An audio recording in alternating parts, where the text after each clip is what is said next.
Oke, kali ini kita bakal bahas sesuatu yang keren banget dari Indonesia. Bayangin deh, susu, rempah-rempah tradisional ketemu sama teknologi super canggih. Kira-kira hasilnya apa ya? Gimana caranya satu minuman bisa nyelesain masalah kesehatan satu negara sekaligus naikin ekonomi lokalnya? Kedengarannya kayak di film fiksi ilmiah ya kan? Tapi gimana kalau jawabannya itu ternyata ada? Dan kuncinya ada di perpaduan tradisi kuno sama teknologi masa depan. Nah, untuk ngerti inovasinya, kita harus paham dulu dong masalahnya apa. Dan di sini ada dua tantangan besar yang lagi dihadapi Indonesia. Lihat angka ini, 21,5%. Ini bukan cuma statistik loh, artinya lebih dari 1 dari setiap 5 anak balita di Indonesia itu kena stunting atau kurang gizi kronis. Dan ini dampaknya serius banget, bukan cuma soal tinggi badan, tapi juga perkembangan otak dan masa depan mereka. Terus di sisi lain, kita lihat masalah ekonominya. Coba bayangin, para peternak sapi perah kita. Mereka kerja keras banget, tapi seringkali kejebak di harga jual susu mentah yang gitu-gitu aja, rendah. Padahal produknya bagus, tapi ya itu, nilai tambahnya belum kerasa. Oke, jadi pertanyaannya, gimana caranya kita bisa bantu anak-anak biar gizinya bagus, sekaligus bantu peternak biar lebih sejahtera ya? Nah, jawabannya mungkin ada di konsep pangan fungsional, sebuah solusi cerdas yang nyatuin rempah-rempah kuno sama teknologi super modern. Pangan fungsional itu apa sih? Gini deh gampangnya. Ini bukan makanan yang cuma bikin kenyang. Ini makanan plus-plus. Makanan yang emang dirancang khusus buat ngasih manfaat kesehatan tertentu. Dan, ini penting, manfaatnya itu bisa dibuktiin secara ilmiah.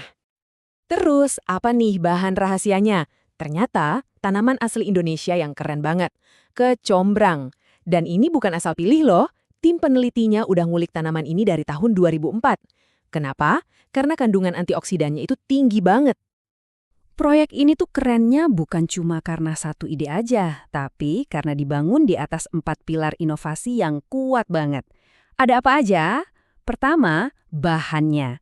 Kedua, prosesnya. Ketiga, buktinya. Dan keempat, kemitraannya. Yuk kita bedah satu-satu. Coba deh bayangin fermentasi cara lama, yang hasilnya kadang bagus, kadang enggak. Nah, sekarang bandingin sama fermentor pintar yang pakai AI dan IoT.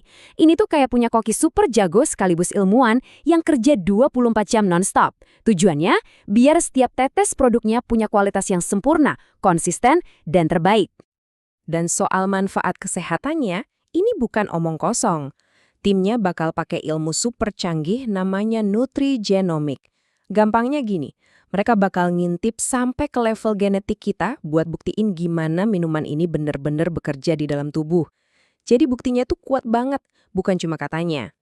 Tentu aja, ide segede ini nggak bisa jadi dalam semalam. Perlu rencana yang jelas. Makanya, proyek ini punya peta jalan atau roadmap 3 tahun yang detail banget. Buat ngubah ide dari lab jadi produk yang bisa kita semua nikmatin. Nah, ini dia gambaran besarnya.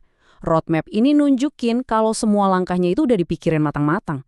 Dari tahap awal banget sampai produknya jadi, semuanya direncanain dengan super rapi. Biar perjalanannya dari lab ke pasar itu mulus. Kuncinya itu ada di pendekatannya yang bertahap, nggak gerasa-gerusup. Jadi, tahun 2025, fokusnya bikin formula dan prototipe dulu. Lanjut di 2026, baru teknologi AI-nya dimasukin. Nah, di tahun 2027, setelah semua diuji dan oke, barulah produknya siap dilempar ke pasar. Tiap langkahnya dipastiin beres dulu sebelum lanjut ke tahap berikutnya. Oke, setelah lihat semua prosesnya yang canggih, pertanyaannya sekarang, so what? Apa dampaknya buat kita semua?